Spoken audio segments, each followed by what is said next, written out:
মার্কেটের ব্যবসায়ীবৃন্দ এবং আমাদের সাংবাদিক বন্ধুরা, আজকে আমরা ঢাকা মহানগর দক্ষিণ সিলেটের উদ্যোগে আমরা এই এলাকায় এসেছি ব্যবসায়ীদের পাশে দাঁড়ানোর জন্য।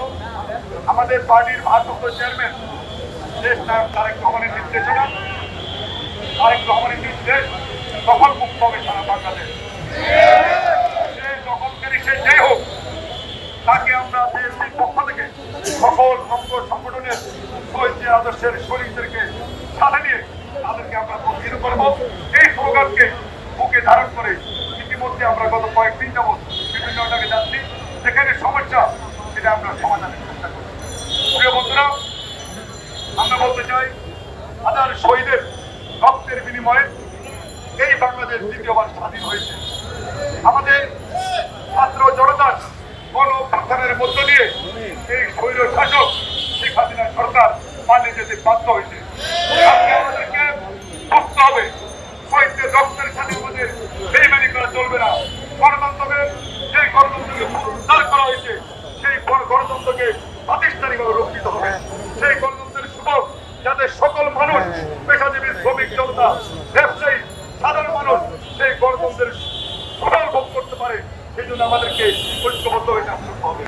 আমরা এই অনেক পুরান একটা ব্যবসায়ী প্রতিষ্ঠান, পাশাপাশি এই হাতিরপুল এলাকা এবং আমাদের পাশে আছে যে এলাকায় আমাদের বাড়ি যিনি নির্বাচন করেছিলেন আমাদের রবি সাকরবি রবি, সেখানে আমাদের এখানে ইস্টার্ন প্লাজা মার্কেট আছে। আমরা সকল উদ্দেশ্য বলতে চাই, আপনারা হাতিরপুল বাজার আপনারা নির্দ্বিধায় অতীতে যেভাবে আপনারা ব্যবসা করেছেন, আমরা আপনাদের ব্যবসায়িক কর্মকাণ্ড আমরা চালিয়ে যাব।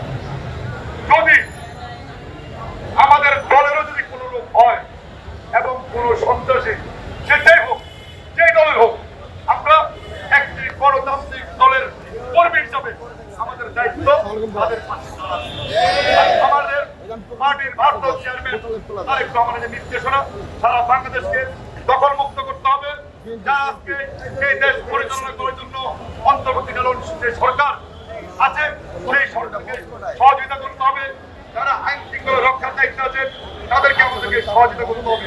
আমরা সকলে মিলে ঐক্যবদ্ধ হবে একটি সুন্দর বাংলাদেশ করতে চাই। যে বাংলাদেশের জন্য শহীদ জিয়া রহমান শহীদ হয়েছেন, যে বাংলাদেশের জন্য দীর্ঘদিন কারাগারে আটকে রাখা হয়েছে, যেই গণতন্ত্রের জন্য তারেক রহমানকে একটি মিথ্যে মামলা দিয়ে বাংলাদেশে আসতে বাধা দেওয়া হয়েছে, সেই গণতন্ত্রকে আমরা সুন্দরভাবে আরো যাতে উপভোগ করতে পারি, সেই জন্য আমরা সবার সাথে আসছি।